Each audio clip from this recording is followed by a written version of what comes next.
Yeah, I'm ready. Okay, you guys ready? Okay, it's April 20th, 1995. This is the Smithsonian interview for Steve Jobs. Okay, I'd like to begin, Steve, with some background biographical information. Tell us about when you were born, where, your parents, your family, Sure. childhood memories. I was born in San Francisco, California, USA, planet Earth, on February 24th, 1955.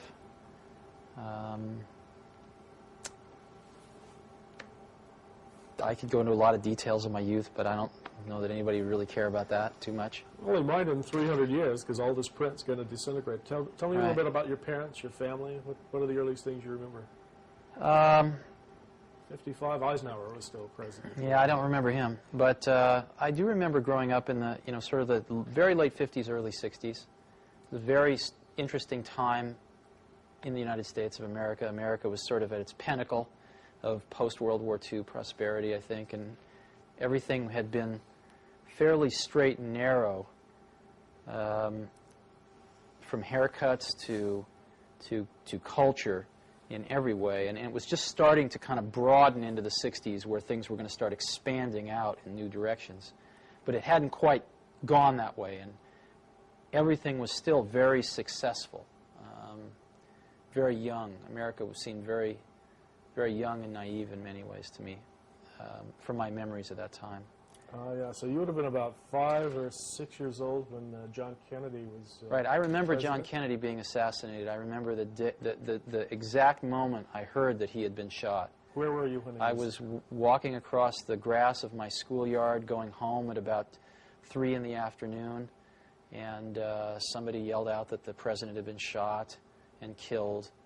And I must have been about 7 or 8 years old then, I guess. And I knew exactly what it meant. I also remember very much the Cuban Missile Crisis.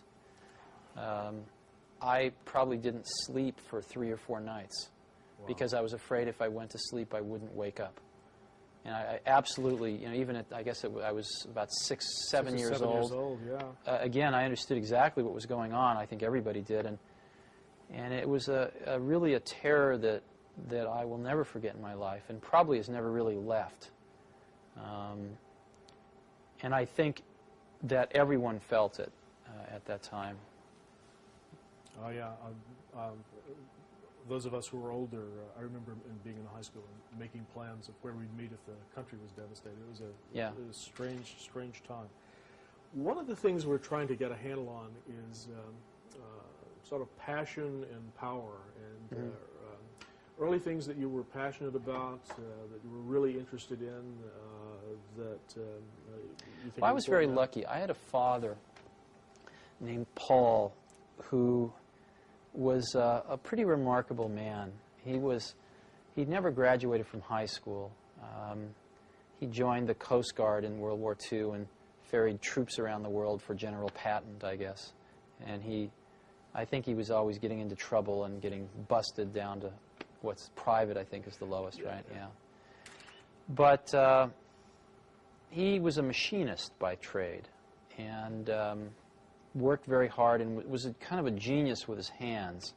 And he had a workbench out in the garage where, when I was about 5 or 6, he sectioned off a little piece of it and said, "Steve, this is your workbench now." And he gave me some of his smaller tools, showed me how to use a hammer and a saw and how to build things. And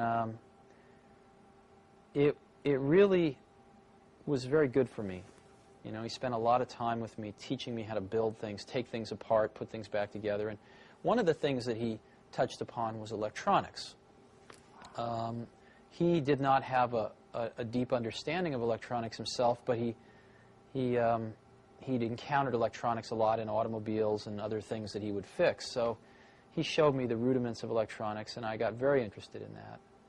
And then I grew up in Silicon Valley. My parents moved from San Francisco to Mountain View when I was 5. My dad had gotten transferred.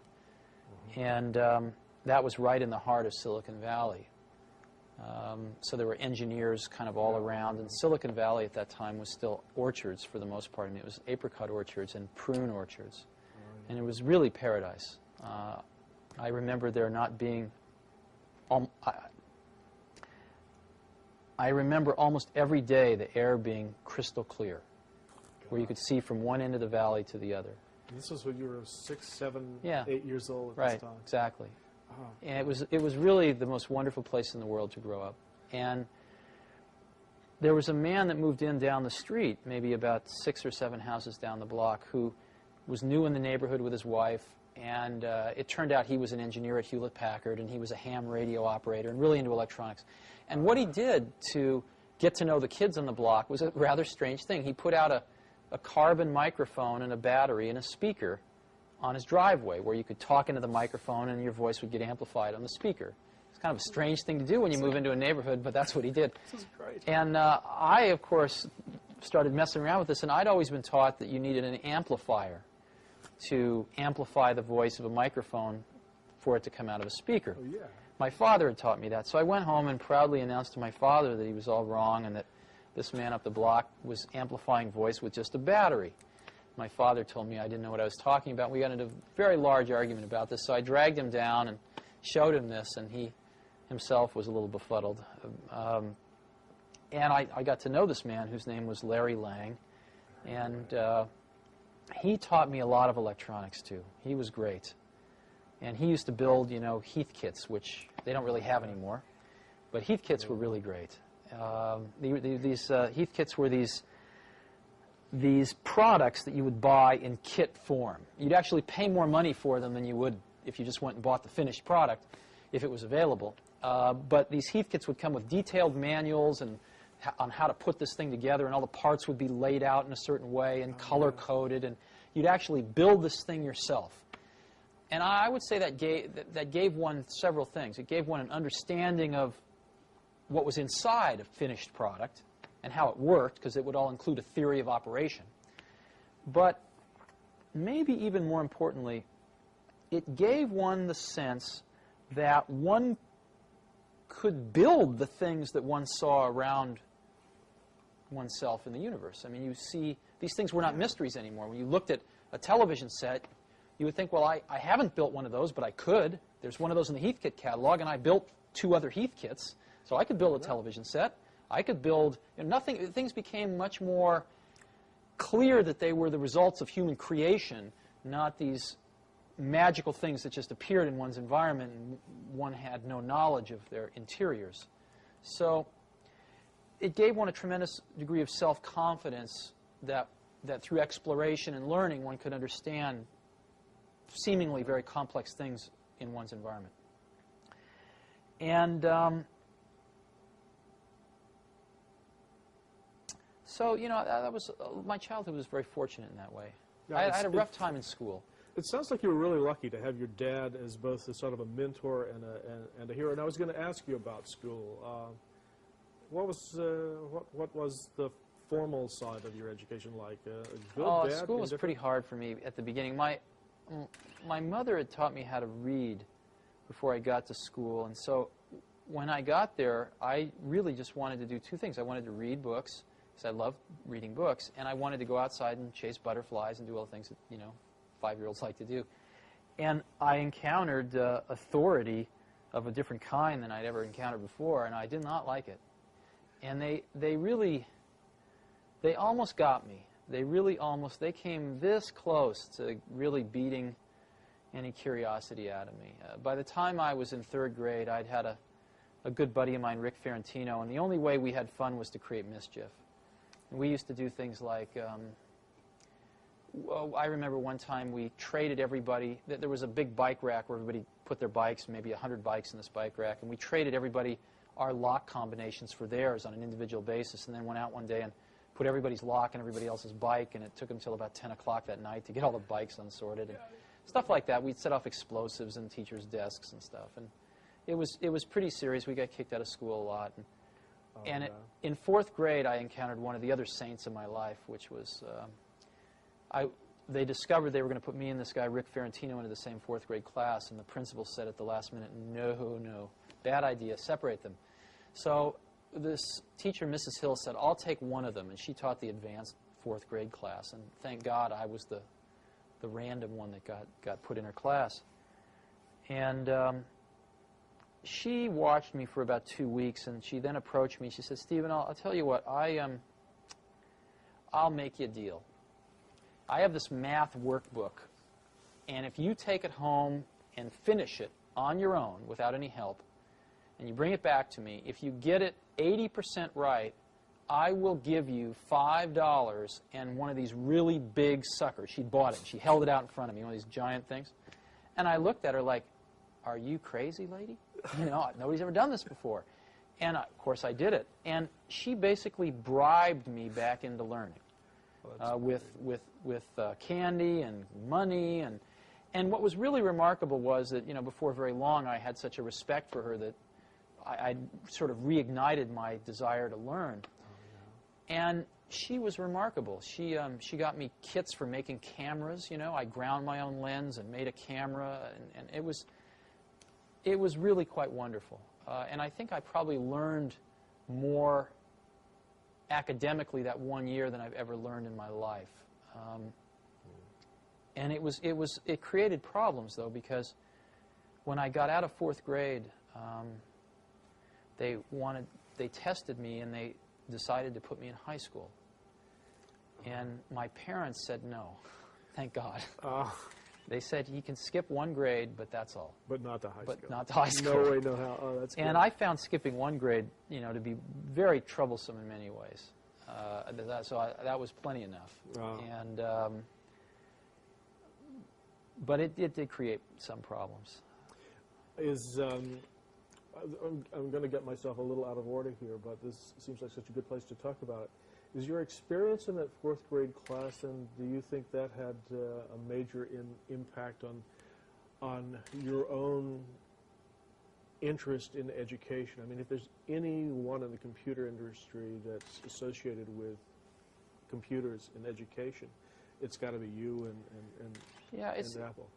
I'm sure it did, but you know,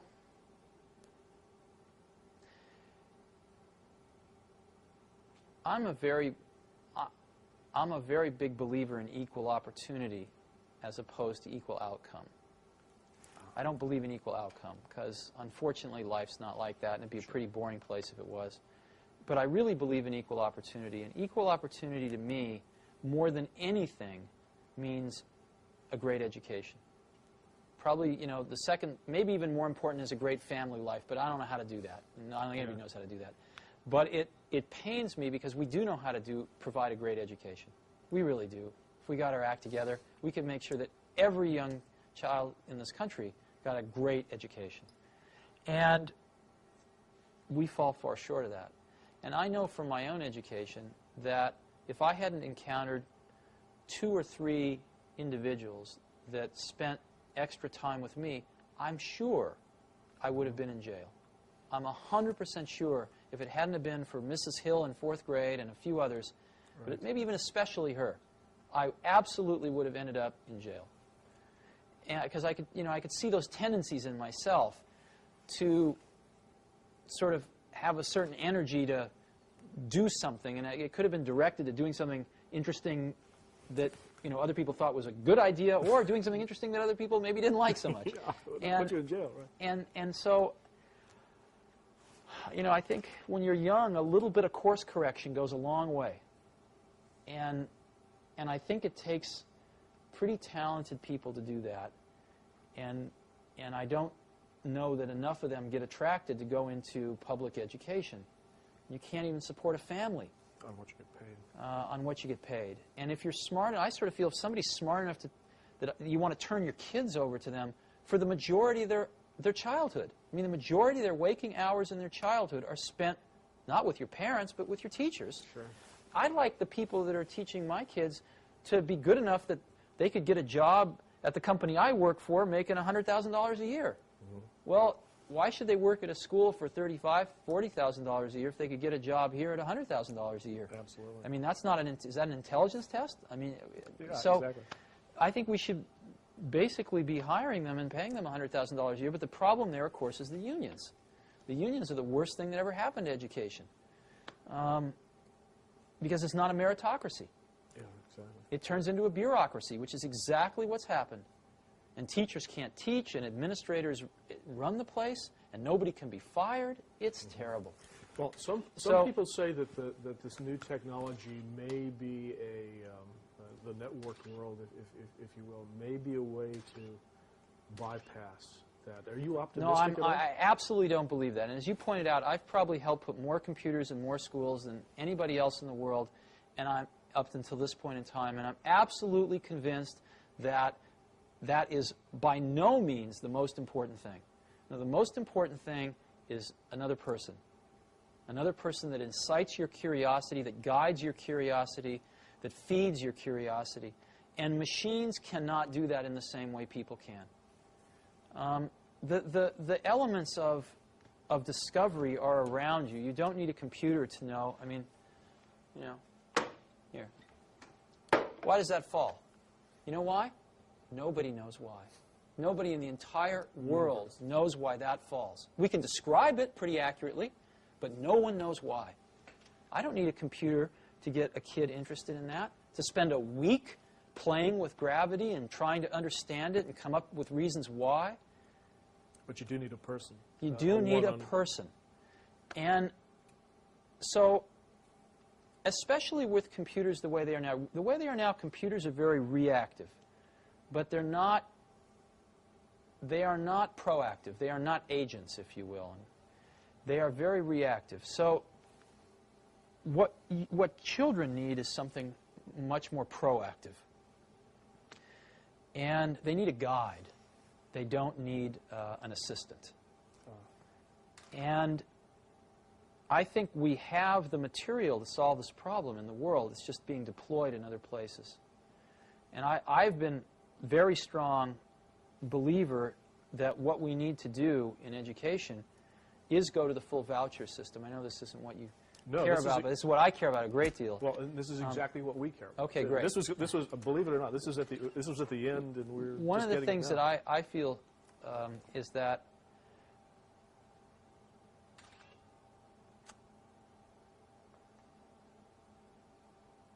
right now, you know, if you ask who are the customers of education, the customers of education are the society at large, employers that hire people, right, things like that. But ultimately, I think the customers are the parents, not even the students, but the parents. And the problem that we have in this country is that the customers went away.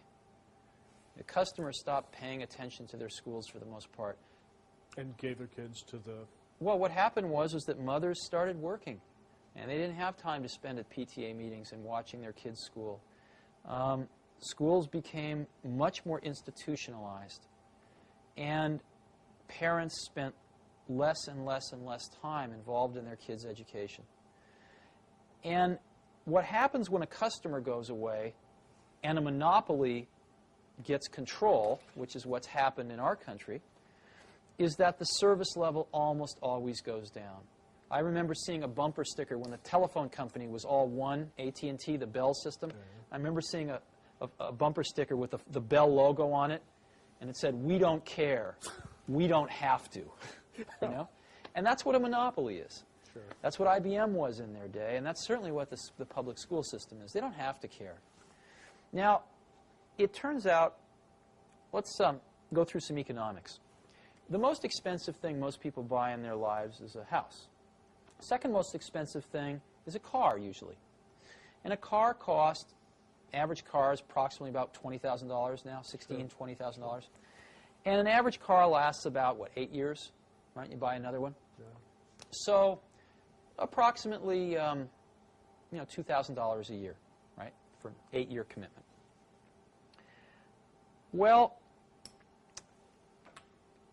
your child goes to school, right, approximately 8 years in K through 8, right? Right. You don't like to switch schools. It's about an 8-year commitment. What does the state of California spend per pupil per year? I have no idea. In a public school? I have no idea. What they spend per year per pupil is about $4,400. Wow. Okay? Over twice as much as a car. Now, it turns out that when you go to buy a car, you have a lot of information available to you to make a choice, and you have a lot of choices.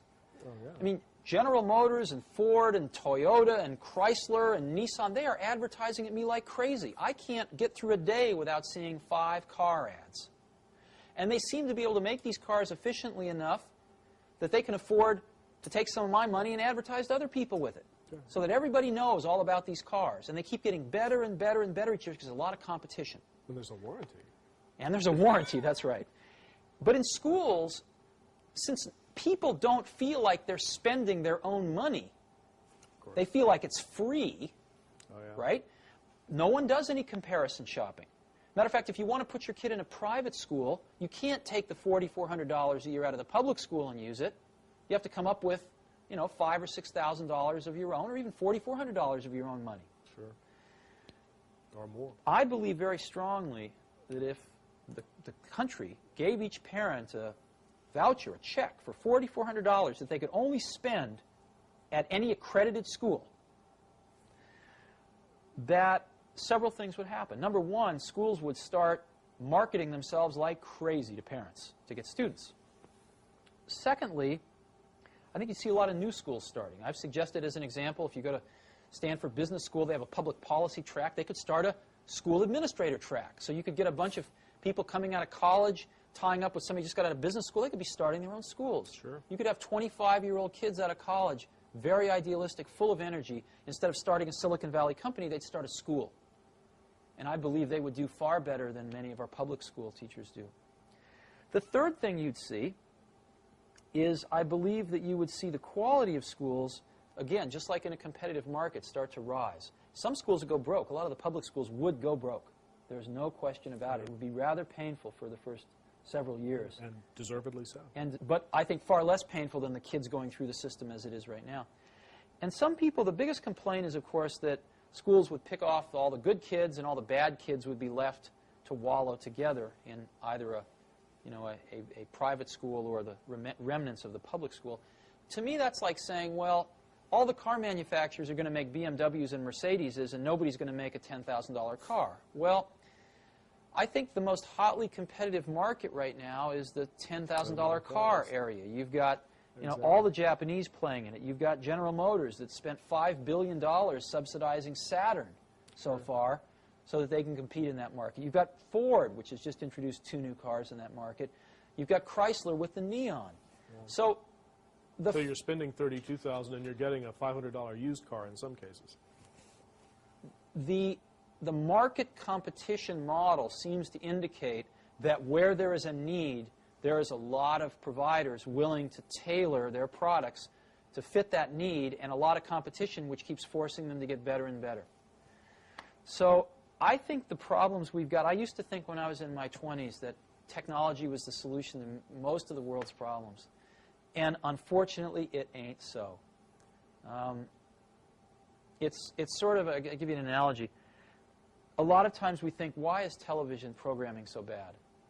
Why are television shows so bad, so demeaning, so poor? And the first thought that occurs to you is, well, there's a conspiracy. The networks are feeding us this slop because it's cheap to produce, because of this, because of that. It's the networks that are controlling this, and they are feeding us this stuff to try to dumb down the American public. But the truth of the matter, of course, if you study it in any depth, is the networks absolutely want to give people what they want so that they watch the shows. If people wanted something different, they would get it. And the truth of the matter is, the shows that are on television because that's what people want. The majority of the people in this country want to turn on the television and turn off their brain. And that's what they get. And that's far more depressing than a conspiracy. Conspiracies are much more fun than the truth of the matter, which is that a vast majority of the American public are pretty mindless most of the time. And want to be that way. I think the school situation is equally, there's a parallel here when it comes to technology. It is so much more hopeful to think that technology can solve the problems that are really more human and more organizational and more political in nature. And it ain't so. we need to attack these things at the root, which is people, and how much freedom we give people, the competition that will attract the best people. Unfortunately, the side effect of pushing out a lot of 46-year-old teachers that lost their spirit, 15 years ago and shouldn't be teaching right now. So I think I feel very strongly about this. And I wish it was as simple as giving every kid a computer, but it won't work. Yeah, and I'm really glad we had a chance to talk about it up front. Sure. I'm going to change the tape Sure. and go back. I'm sorry? I'm sure the NEA will grab.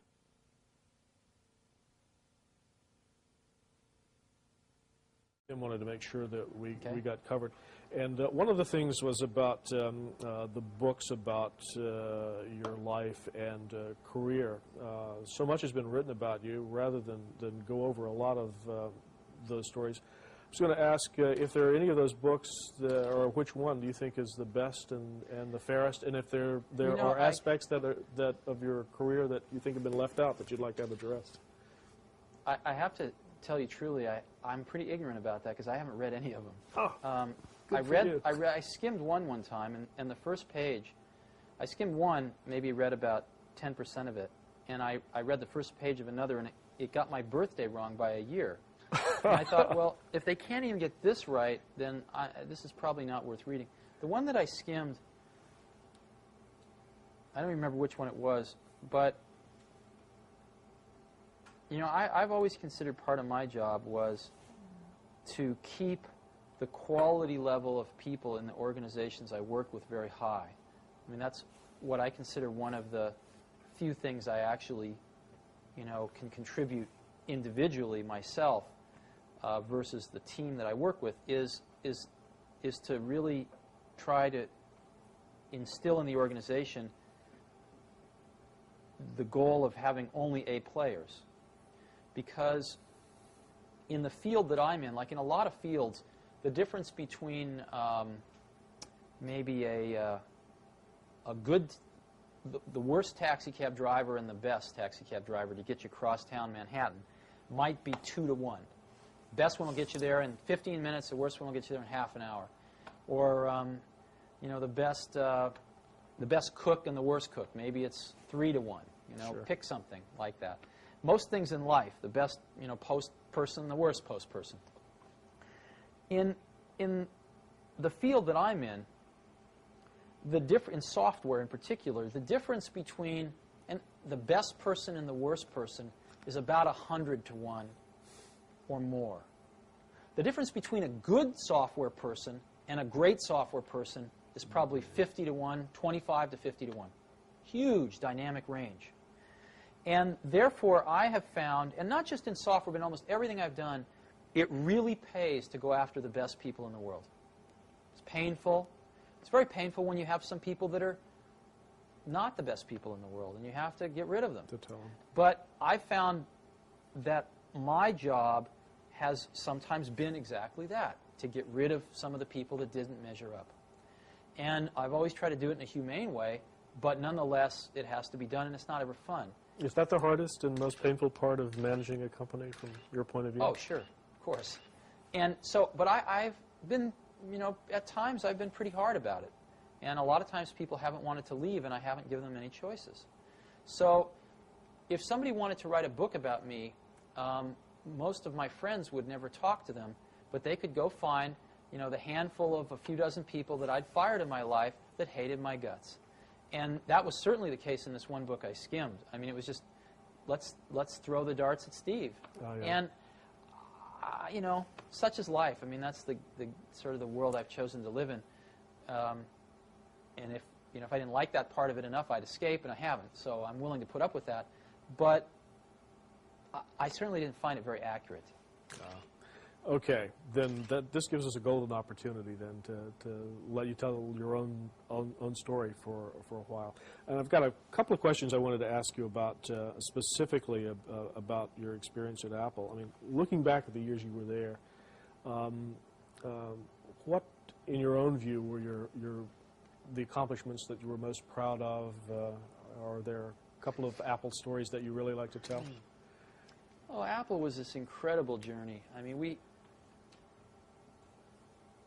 we did some amazing things there. The thing that bound us together at Apple was not, it was the ability to make things that were going to change the world. That was very important to all of us. And we were all pretty young. The average age of the company was, mid to late 20s. And we were, hardly anybody had families, certainly at the beginning, and we all worked like maniacs. And the greatest joy was that we felt we were fashioning sort of collective works of art, much like 20th century physics or anything that was, something important that would last, that a lot of people contributed to. And we could actually then, after, very few people could engineer these things, but then they could give them to more people who could, as an example, build an automated factory to build them, and then they could give them to even more people who could use them. And the amplification factor was very large. I mean, in doing the Macintosh as an example, there were a core group of less than 100 people that did the Mac, and yet Apple shipped well over 10 million of them. So, and of course, everybody's copied it. So if you look at what's really happened, it's in the hundreds of millions at this point in time. That's pretty large amplification, right? Yeah. 1,000,000 to 1. And it's not often in your life that you get that opportunity to amplify your values 100 to 1, 1,000,000 to 1. And that's really what we were doing. I mean, if you look at what we did, what we tried to do was to say computation and how it relates to people is really at its infancy here. And we are in the right place at the right time to change the course of that vector a little bit. Yeah. And what's interesting is if you change the course of a vector near its origin, by the time it gets a few miles out, it's way different. And we were very cognizant of this fact, really from almost the beginning at Apple, that we were, for some incredibly lucky reason, fortunate enough to be at the right place at the right time to do this. And so the contributions that we tried to make embodied values that were not only of technical excellence and innovation, which I think we did certainly our share of, but innovation in a more humanistic way. The things I'm most proud about of Apple are where those two things came together, as an example, in publishing. The Macintosh basically revolutionized publishing and printing. And it was because of that typographic artistry coupled with the technical understanding and excellence to implement that electronically, those two things coming together. Things coming together where people didn't have to understand arcane computer commands to use the computer.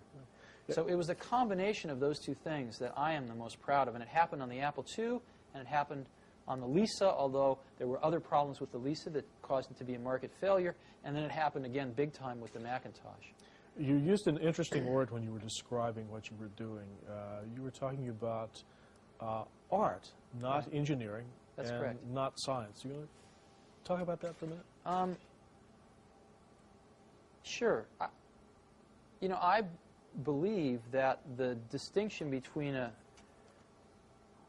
we generally use the word artist to mean visual artist of some sort. But I actually think there's really very little distinction between an artist of that type and a scientist or engineer of the highest caliber. And I've never had a distinction in my mind between those two types of people.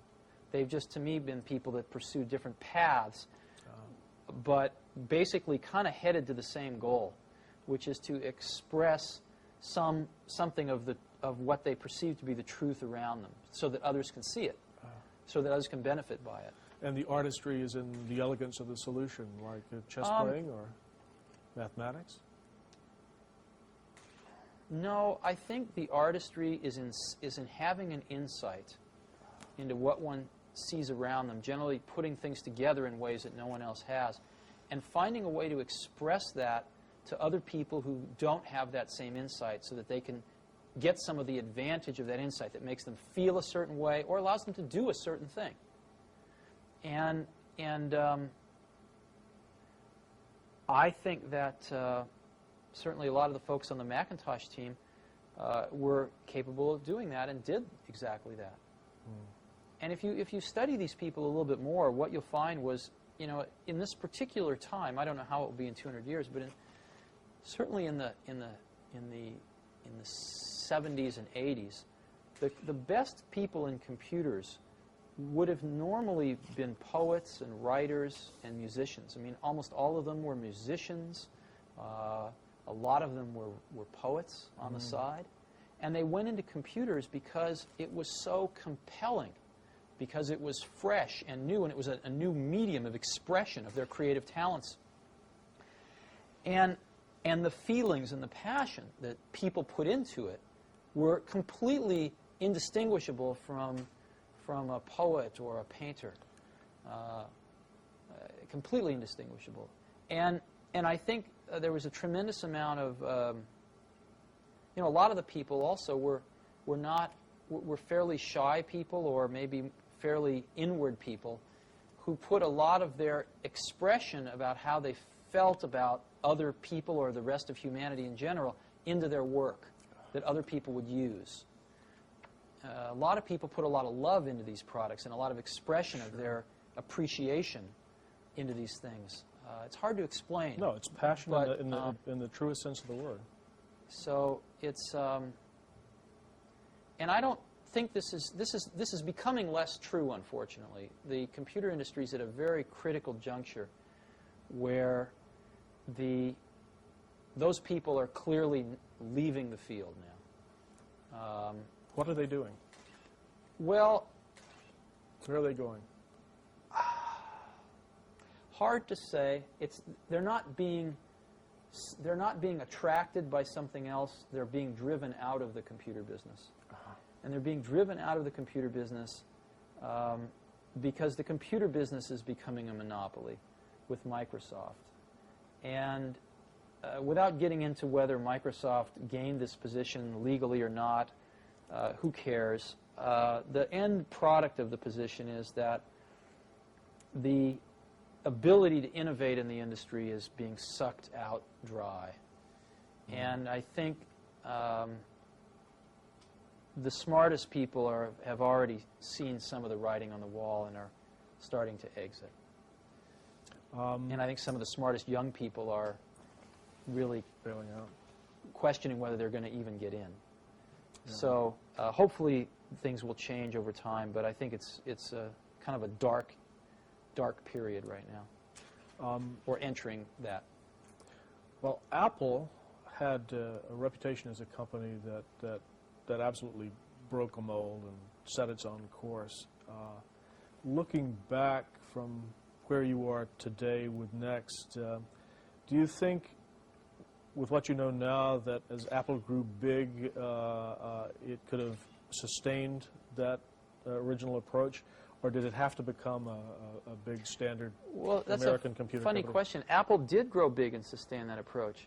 When I left Apple, it was a $2 billion company. I mean, that's not too small. We were Fortune 300 and something, like the 350th largest company in the country. When the Mac was introduced, we were a $1 billion corporation. So Apple, grew from nothing to $2 billion when I was there. That's a pretty high growth rate. And it grew 5 times since I left, basically on the back of the Macintosh. So I think what's happened since I left in terms of growth rate's been trivial compared with what it was like when I was there. No, what ruined Apple wasn't growth. What ruined Apple was values. John Sculley ruined Apple, and he ruined it by bringing a set of values to the top of Apple which were corrupt, and that corrupted some of the top people that were there, drove out some of the ones that were not corruptible, and brought in more corrupt ones, and paid themselves literally, collectively, tens of millions of dollars, and cared really more about their own glory and wealth than they did about what built Apple in the first place, which was making great computers for people to use. They didn't care about that anymore. And they didn't have a clue about how to do it. And they didn't take any time to find out, because that's not what they cared about. They cared about making a lot of money. And so they had this wonderful thing that a lot of very brilliant people made called the Macintosh, and they got very greedy. And instead of following the original trajectory of the original vision, which was to make this thing an appliance and get this out there to as many people as possible, they went for profits, and they made outlandish profits for about 4 years. One of the most profitable companies in America for 4 years. And what that cost them was their future. Because what they should have been doing is making rational profits and going for market share, which is what we'd always tried to do. And Macintosh would have had a 33% market share right now, maybe even higher. Maybe it would have been Microsoft, but we'll never know. And now it's got a single-digit market share and falling. And there's no way to ever get that moment in time back. And the Macintosh will die in another few years. And it's really sad. And the problem is that the recipe for how to create the next Macintosh, no one at Apple has a clue, because no one running any part of Apple was there when the Macintosh was made, or any other product at Apple. They've just been living off that one thing now for over a decade. And the last attempt was the Newton, and you know what happened to that. So it's kind of tragic, but as unemotionally as I can be, that's what's happening. And unless somebody pulls a rabbit out of a hat, you know, these things, companies tend to have long glide slopes because of the installed bases. Sure. But Apple's just gliding down this glide slope, and they're losing market share every year. And things start to spiral once you get under a certain threshold. Developers no longer write applications for your computer, so you know, then it really starts to spiral down. Sure. Well, this obviously, I mean, there's obviously still a lot of emotional attachment to. Oh, sure. To Apple. I want Apple to live forever and keep shipping great products forever. And I mean, Apple could have been Apple was for a while like a Sony. It was the place that made the coolest stuff. Is there a user of Apple or oh, sure. or a story that you could tell that in your mind exemplifies what the company stood for and its values at its best? Sort of you know, what customers were using the Apple products when you were there? There were two kinds of customers. I mean, basically, Apple was sort of, there was the educational aspects of Apple, and then there was sort of the non-educational. On the non-educational side, you know, Apple was two things. One, it was the first lifestyle computers. I mean, Macintosh was the first lifestyle computer. But secondly, it's hard to remember how bad it was, you know, in early 80s, with IBM taking over the world with the PC, with DOS out there. It was far worse than the Apple II. And they tried to copy the Apple II, and they'd done a pretty bad job, and you needed to know a lot. And so things were kind of slipping backwards. And Macintosh was, you saw the 1984 commercial. Oh, yeah. I hope you have that in your archives. You know, Macintosh was basically this relatively small company, you know, in Cupertino, California, taking on the Goliath, IBM, and saying, wait a minute, your way is wrong. This is not the way we want computers to go. This is not the legacy we want to leave. This is not what we want our kids to be learning. This is wrong, and we are going to show you the right way to do it. And here it is. It's called Macintosh, and this is so much better that it's going to beat you. And we are going to do it. Oh, yeah. And that's what Apple stood for, was that. And that was one of the things. The other thing was, you can go a little further back in time, and you know, Apple IIs, one of the things that built Apple was schools buying Apple IIs. But even so, there was, I think, only about 10% of the schools that had a computer, even one computer in them, in 1979, I think it was. And when I grew up, I was, again, lucky because I was in Silicon Valley. When I was 12, I think I saw my first computer. 10 or 11, maybe 11 or 12. It was down at NASA Ames. And I didn't see the computer. I saw a terminal, and there was theoretically a computer on the other end of the wire. And I fell in love with it. And I saw my first desktop computer at Hewlett-Packard, which was one of their, it was called the 9100A. It was the first desktop computer in the world. It ran BASIC and APL, I think. And I fell in love with them. And I thought, as we looking at these statistics in 1979, I thought, you know, if there was just one computer in every school, some of the kids would find it, you know. Yeah. If it was just there, someone will find it, and it will change their life. And we saw the rate at which this was happening and the rate at which the school bureaucracies were deciding to buy a computer per school. And it was so slow that we realized that a whole generation of kids was going to go through the school system before they even got their first computer. So we thought, the kids can't wait for this, basically.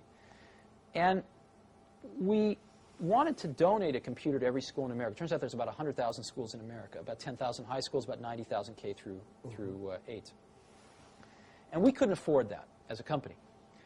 So we studied the law, and it turned out that there was a law already on the books, in a national law, that said if you donate a piece of scientific instrumentation or computer to a university for educational and research purposes, you can take an extra tax deduction for that. That basically means you don't make any money, you lose some, but you don't lose too much. You lose about 10%. And we thought if we could apply that law, if we could enhance that law a little bit to extend it down to K through 8 and remove the research requirements, so it just was educational, then we could give 100,000 computers away, one to each school in America, and it would cost our company $10 million. Which was a lot of money to us at that time, but it was a lot less than the $100 million it would cost us if we didn't have that. And we decided we were willing to do that. And we actually, it was the most incredible thing, one of the most incredible things I've ever done. We found our local representative, a guy named Pete Stark, over in, I think it was East Bay. And Pete and a few of us sat down and we wrote a bill. We literally drafted a bill to make these changes, and we committed. We said, if this law changes, we will donate 100,000 computers at a cost of $10 million to us. And we called it the Kids Can't Wait bill. And Pete Stark introduced it in the House, and Senator Danforth introduced it in the Senate. And I refused to hire any lobbyists. And I went back to Washington myself, and I actually walked the halls of Congress for about 2 weeks. And it was the most incredible thing. I met probably 2/3 of the House and over half of the Senate myself and sat down and talked with them. And it was very interesting. I found the House members were routinely less intelligent than the Senate members. And they were much more knee-jerk to their constituency, which I found initially quite offensive. But I came to understand that maybe that's a really good idea. Maybe that's the way the framers wanted it. They weren't supposed to think too much. They were supposed to represent. Maybe the senators were supposed to think a little more. But it's a precursor of... It was very interesting. Anyway, the bill passed the House with the largest favorable majority of any tax bill in the history of this country. Okay? Wow. What happened was, it was during Carter's lame duck session, and Bob Dole, who was then the Speaker of the House, killed it. He would not bring it to the floor. And we ran out of time. And so we would have had to have started the entire process over the next year. And I gave up. I said, this is crazy. However, fortunately, something unique happened. California thought this was such a good idea that they came to us and they said, you don't have to do a thing. We're going to pass a bill that says, since you operate in the state of California, pay California tax, we're going to pass this bill that says if the federal bill doesn't pass, then you get the tax break in California. You can do it in California, which there are 10,000 schools. So we did. Wow. We gave away 10,000 computers in the state of California. We got a whole bunch of the software companies, gave away a bunch of software. We trained teachers for free, and we monitored this thing over the next few years. It was phenomenal. It was really phenomenal. And one of my great experiences, but also one of my biggest regrets, was that we really tried to do this on the national level and got so close. Great stuff. And I don't think Bob Dole even knew what he was doing, but he really, unfortunately, screwed up here. Yeah. Major. Oh, that's a great story. That's a great but story. That was also part of what Apple was about. Now, on the business side, I was at the Washington Post when the Macintosh was introduced, and the Washington Post was an IBM Big Blue shop, and nobody was going to play with it. That's right. And the Macintosh infiltrated the Post. There was almost a guerrilla movement. And it started with ad artists, and now the whole front end of the newspaper is being done on Macintosh Apple machines. On the business side, was that fairly common? This sure, guerrilla cult movement on see, we had no concept of how to sell to corporate America because none of us had ever come from there. I mean, it was like another planet to us. I mean, unfortunately, I've had to learn all that stuff now. And if I'd only known then what I know now, we could have done a lot better. But didn't know that stuff and didn't have any people that did. So our attempts to sell to corporate America were just bungled. And we ended up just selling to people that sort of were buying a product for its merit, not because of the company it came from. I mean, everybody was very hooked on Big Blue back then. Oh, yeah. And they bought IBM mindlessly, that famous phrase, you never get fired for buying IBM. But we, fortunately, were able to change a lot of that. And Apple, as you know, even I believe today, is a bigger supplier of personal computers than IBM. Great stories. Tell me about Next. What motivated you to establish Next, and what were the goals that you set out to accomplish when you set up this new company? Oh, that's complicated. We basically wanted to keep doing what we were doing at Apple, keep innovating, and we didn't see that was going to happen.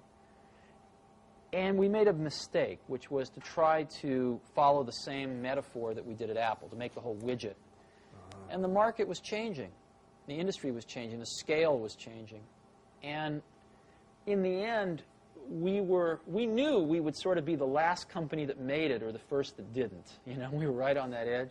And we thought we'd be the last one that really made it, but we were wrong. We were the first one that didn't make it. And I think pretty much put an end to the companies that have ever tried to do that. And we certainly made our fair share of mistakes, but in the end, I think we should have took a little longer and realized that the world was changing and just go on to be a software company right off the bat. Right off the bat. But the machine got great reviews. Well, the machine was the best machine in the world. I mean, listen, believe it or not, they're selling on the used market today for, in some cases, more than we sold them for originally. They're hard to find even today, and we haven't even made them for, 2 years, 2.5 years. What are the features that people, are there features on the old Next machine, it's not that old, that are still missing from computers today? Or? Oh, sure. What? Tell us about it. Well, first of all, it was a totally plug-and-play machine.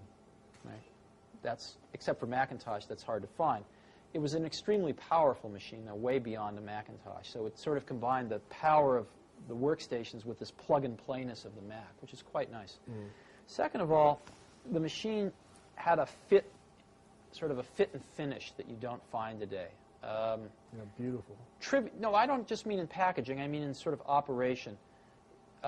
Simple things to complex things. Simple things like soft power on and off. I mean, trivial little thing, but as you know, one of the biggest reasons people lose information in computers is they turn them off at the wrong time. And when you get into a multitasking network system, that can happen. That can even have much more severe consequences. So, we were the first people to ever do that, still some of the only people to do that, where you push a button and you tell the computer, you request the computer to turn off. It figures out what it needs to do to shut down gracefully and then turns itself off.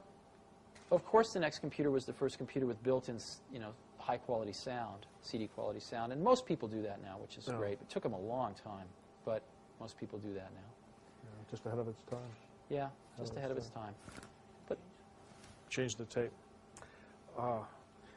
I need. Ready to roll? Tell me about the Next Step software. What makes it different? What trends does it respond to? That's the real gem. I'll tell you an interesting story.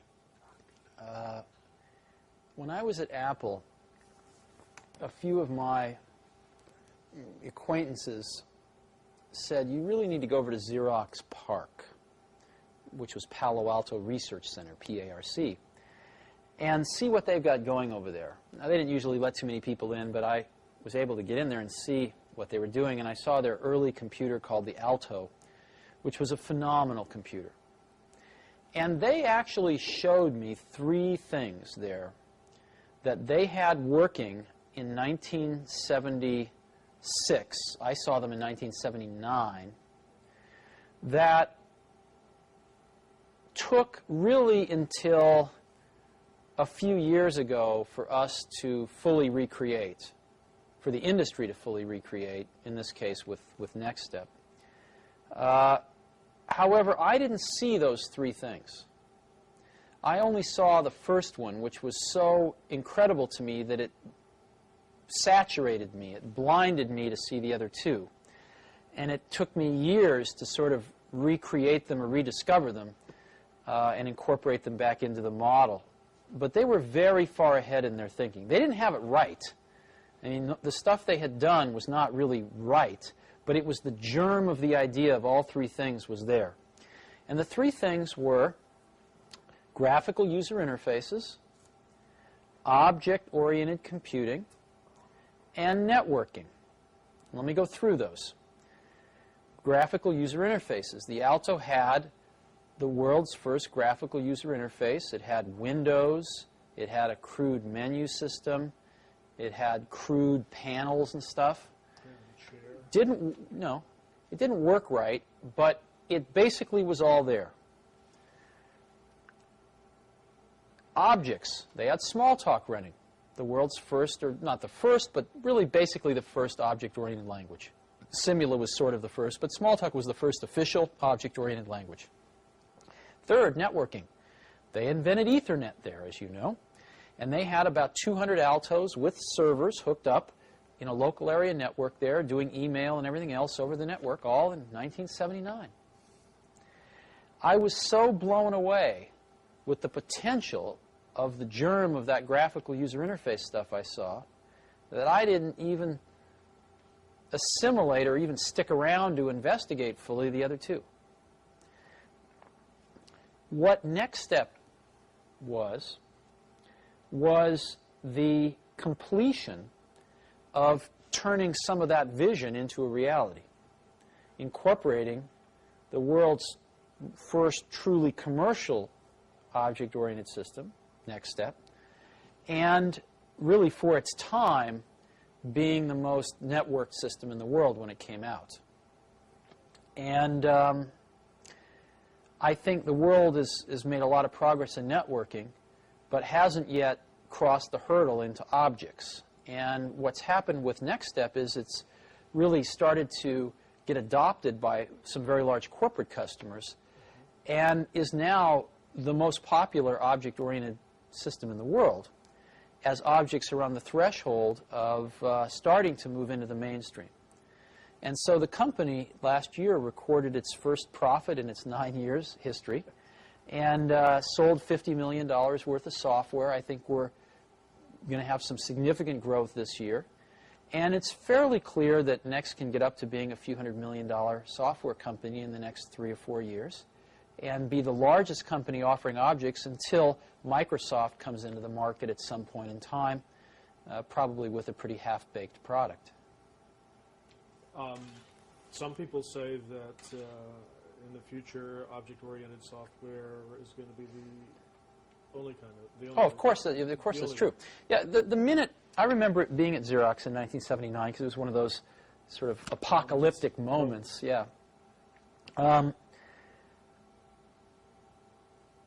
I remember within 10 minutes of seeing the graphical user interface stuff, just knowing that every computer will work this way someday. I mean, it's so obvious once you saw it. It didn't require tremendous intellect. You just looked at it.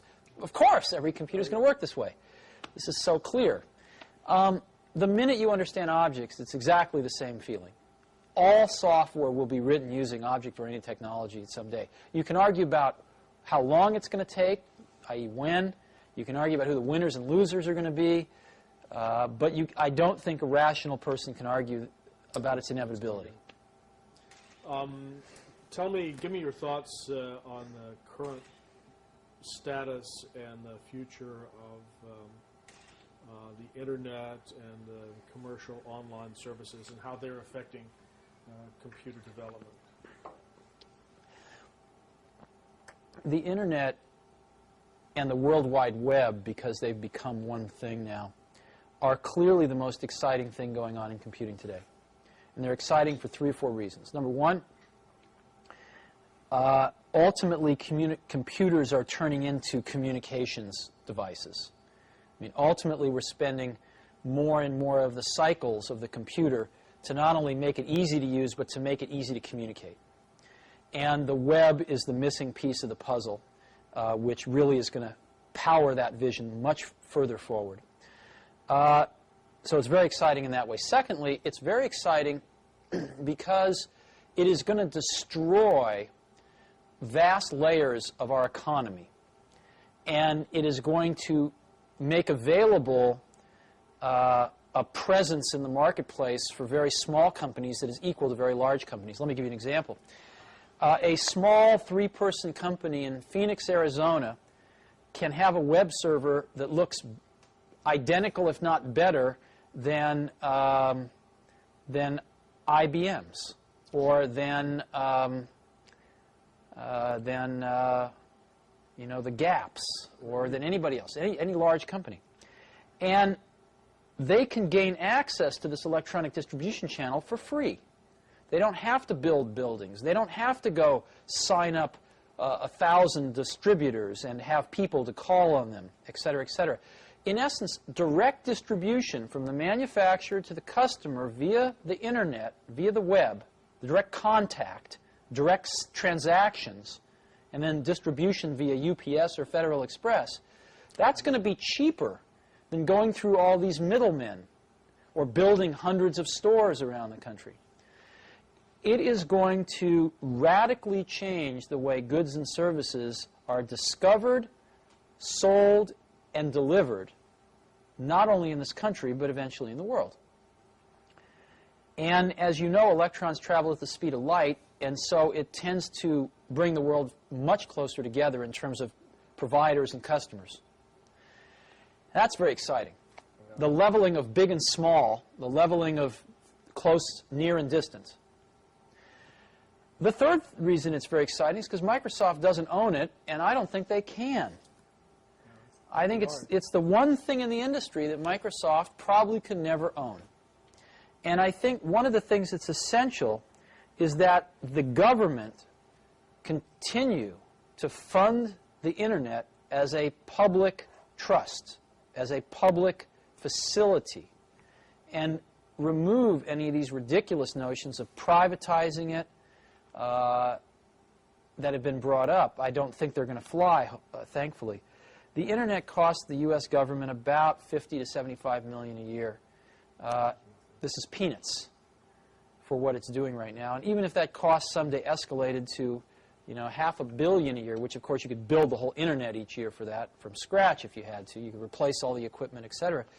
That would be an extraordinarily small price to pay for keeping it from getting into the hands of any one company, and thereby starting to destroy or control the innovation that could take place around the Internet. It's the one last bright spot of hope in the computer industry for some serious innovation to happen at a rapid pace. And what's also great about it is, again, the U.S. is in the forefront here. Sure. That's what's great about the whole personal computer and software industry, but this is another example of where the U.S. is in the forefront. I think it should be kept open. It should be kept free. Yeah. How do you feel about? I mean, the World Wide Web is becoming a global phenomenon. Yes. Well, are you optimistic about it staying free? Yes, I am optimistic about it staying free. But before you say it's global too fast, it's estimated that over 1/3 of the total Internet traffic in the world originates or destines in California. So I actually think this is pretty typical, where California, again, is certainly in the leading edge of this not only technical but cultural shift. So I do expect the web to be a worldwide phenomenon, distributed fairly broadly. Right now, I think it's a U.S. phenomenon that's moving to be global, and again, very concentrated in certain pockets, California being one. Oh yeah, well, 85% of the world doesn't have access to a telephone yet, so Right. But potential there, and you're pretty optimistic. Tell me about Pixar. Pixar is very interesting. I got hooked up with some folks. Again, a friend of mine told me I should go visit these crazy guys up in San Rafael, California, who were working at Lucasfilm. Now, George Lucas, whom you know, produced the Star Wars film trilogy, was a smart guy. And at one point, when he had a lot of money coming in from these films, realized that he ought to start a technology group. He had a few problems he wanted to solve. Let me give you an example of one. When you make a copy of an analog audio recording, like a tape cassette to another tape cassette, you pick up noise artifacts. In this case, hiss on the tape. If you make a second-generation copy, it gets worse exponentially. The same is true of optical analog copies. If you take a piece of film, make an optical copy, you pick up noise artifacts, in this case optical noise, which comes across as blurriness in some cases, comes across as other noise artifacts in other cases. Now, George, to make Star Wars, actually had to composite together up to 13 pieces of film for each frame. The matte paintings for the backgrounds might be a few pieces of film. The models might be a few pieces of film. The live action might be a few pieces of film. Some special effects might be a few pieces of film. And every time he'd make a copy to composite two together, then add a third, then add a fourth, he was adding noise artifacts in each generation. And if you go buy a laser disc of any of the Star Wars movies and you stop it on some of the frames, they are really grungy, incredibly noisy, very bad quality. George, being the perfectionist he was, who figured out how to do this at all, said, I'd like to do it perfectly. I'd like to do it digitally, and nobody had ever done that before. So he hired some very smart people, and they figured out how to do it for him, digitally with no noise artifacts. Software, and they actually built some specialized hardware at the time.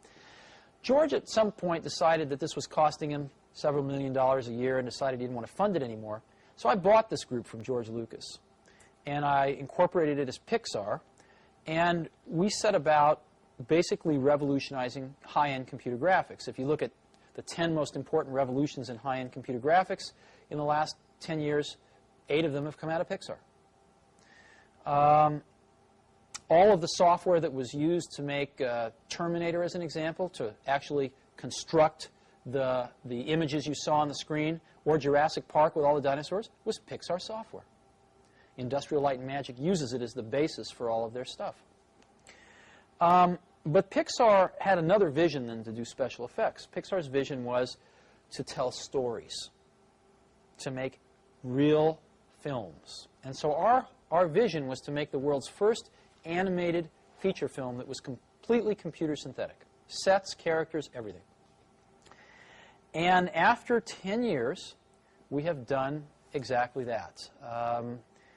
We have developed the tools, which are all proprietary, to do this, to manage the production of this thing, as well as the drawing of this thing and the computer synthetic drawing.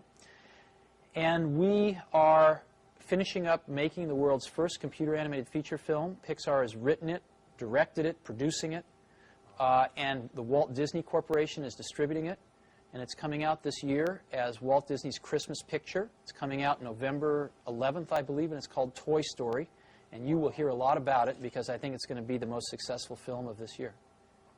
Fantastic. It's phenomenal. Tom Hanks is the main character's voice. Tim Allen is the second main character. Randy Newman's doing the music for it. And it's just phenomenal. Oh, yeah. Since this is going to be embargoed for a while, can you tell me a little bit about the story, or? Yeah, but there's no purpose. In 300 years, they'll have seen it already. So that's true. I'm losing my sense of myself. We've got a couple of more serious questions, and then I'd like to just give you a chance to say anything else that you wanted to add. Just back on Pixar again for a minute, though. There's a lot of hoopla now about sort of Hollywood and Silicon Valley converging, where they call it Sillywood, I think. Pixar really is going to be the first digital studio in the whole world, and really combines art and technology together in, again, a very wonderful way. Pixar's got, by far and away, the best computer graphics talent in the entire world, and it now has the best animation and artistic talent in the whole world to do these kinds of films. We have the second largest group of animators in the world now outside of Disney. We think the most talented in the world, working side by side with these computer scientists, the best graphics people in the world. And there's really no one else in the world that could do this. It's really phenomenal. I think we're probably close to 10 years ahead of anybody else. Sounds really exciting. Well, the question I was going to ask, and you partially answered it, was about startup companies. As I look around the facility here and in your literature, there are alliances written all over the walls. I mean, literally, Sun, Sure. Art. I mean, you're aligned with the Hewlett-Packard and Sun and Oracle and Digital and all the systems integrators. Communications companies and information technology companies are merging and becoming one. Do you think that it will ever be possible for a new major startup company to develop if they're going to focus on major applications or software ever again? Will there ever be another? Yeah, I think yes. Intellectually, sometimes one would say in despair no, but I think yes. And the reason is because it's not, technology keeps on advancing, so there are opportunities, but the thing that makes it possible is that human minds settle into fixed ways of looking at the world. And that's always been true, and it's probably always going to be true. And I think, I've always felt that death is the greatest invention of life.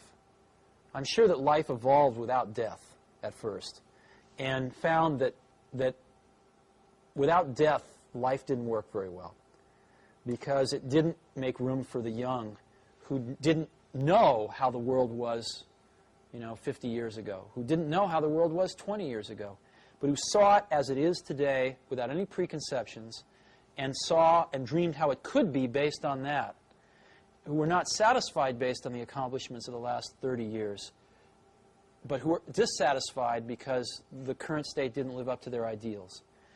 Without death, there would be very little progress. And so one of the things that happens in organizations as well as in people is they settle into ways of looking at the world and become satisfied with those. And the world changes and keeps evolving, and new potential arises, but these people that are settled in don't see it.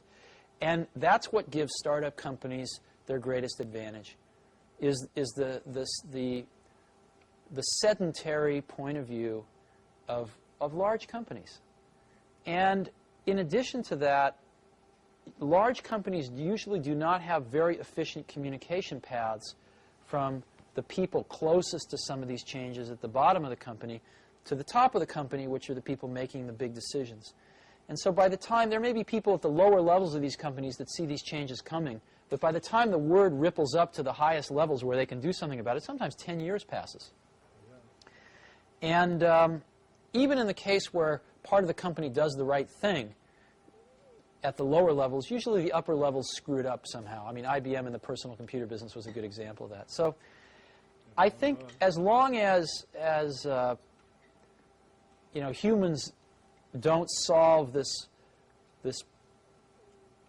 human nature trait of sort of settling in to a world view after a while, there will always be opportunity for young companies as well as young people to innovate, as it should be. And that was going to be my closing question before I gave you a chance to just sort of free associate on your own. And that is to talk to young people who sort of look to you as a role model.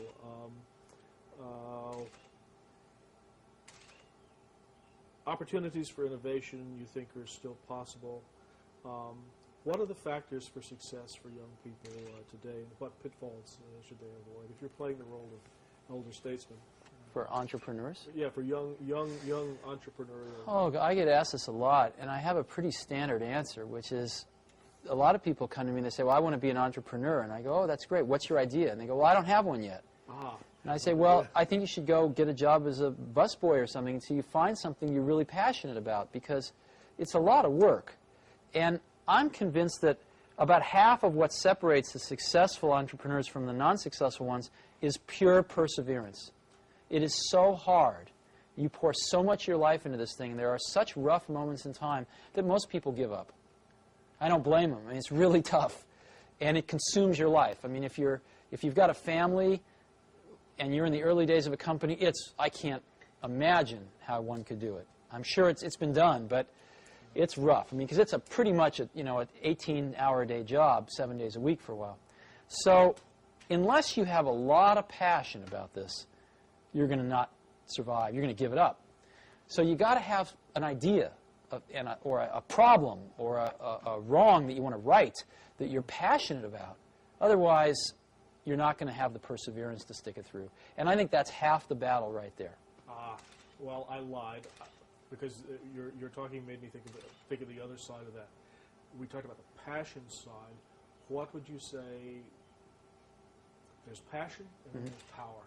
What would you say about the responsibilities of power once you've achieved a certain level of success?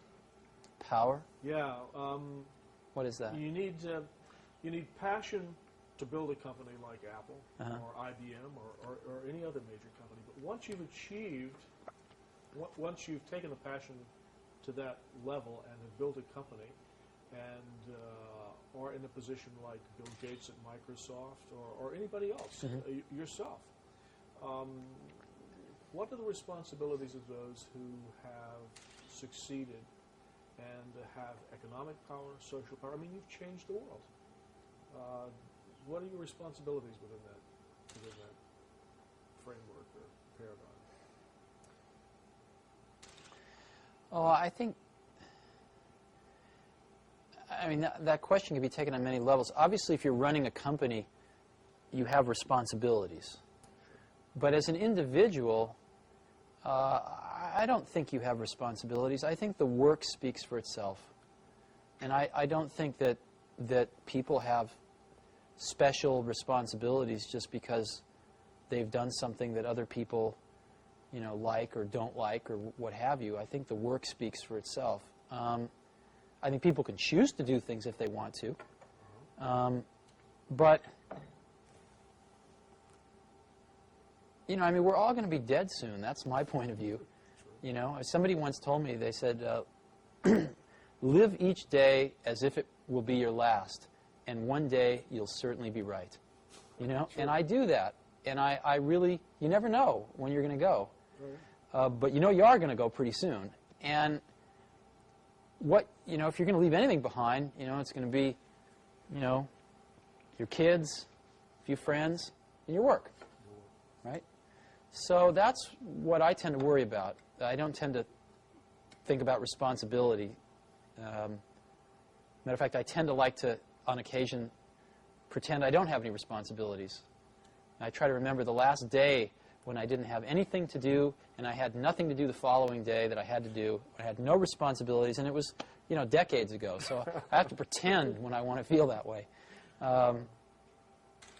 So I don't think in those terms. I think you have a responsibility to do really good stuff and get it out there for people to use and let them build on the shoulders of it and keep making better stuff. So the responsibilities to yourself and to your own standards and...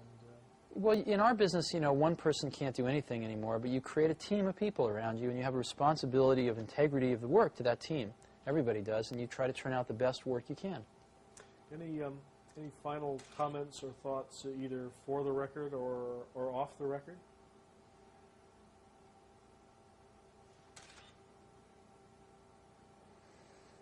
No, not really. Time frame's an interesting thing when you think about people, looking back. I do think when people look back on this in 100 years, they're going to see this as a remarkable time in history.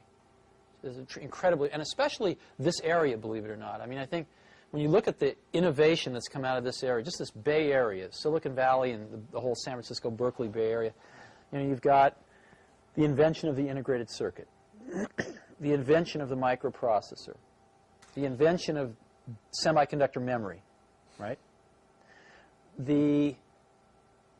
Certainly the invention of the modern hard disk drive, the invention of the floppy disk drive, the invention of the modern floppy disk drive. Those were invented at IBM, the hard disk and the floppy disk, but the commercialization of those things, the invention of the personal computer, the invention of genetic engineering, the invention of object-oriented technology, the invention of graphical user interfaces at PARC, followed by Apple, the invention of networking. All that happened in this Bay Area. Isn't that incredible? Yeah. Why do you think it happened? Why here? Why here? This place, this two or three reasons. This place is a remarkable place, actually. I mean, you have to go back a little bit in history. I mean, this is where the beatnik era happened, San Francisco. It was a pretty interesting thing. This is where the hippie movement happened. This is the only place in America where rock and roll really happened, right? It's all the bands. I mean, most of the bands in this country, outside of Bob Dylan in the 60s, I mean, they all came out of here. Everything from Joan Baez to, Jefferson Airplane to the Grateful Dead. I mean, everything came out of here. Janis Joplin, Jimi Hendrix. Everybody. Why is that? That's a little strange when you think about it. And then you've also had Stanford and Berkeley, two awesome universities, drawing smart people from all over the world and depositing them in this clean, sunny, nice place where there's a whole bunch of other smart people and pretty good food, right? And, at times a lot of drugs and a lot of fun things to do. So they stayed. And so there's a lot of human capital pouring in here, right? A lot of human capital. Really smart people. The average, people seem pretty bright here relative to the rest of the country. And people seem pretty open-minded here relative to the rest of the country. And I think it's just a very unique place. And I think it's got the track record to prove it. So that tends to attract more people, too. And I give a lot of credit to the universities. Probably the most credit of anything to Stanford and Berkeley, UC Cal. Yeah. That's great. Thanks. Well, I cannot tell you how much we appreciate this. Sure, I hope it's helpful. Oh, and it will be. We'll give you a copy of this. And one. Well, I just did David Packard yesterday, and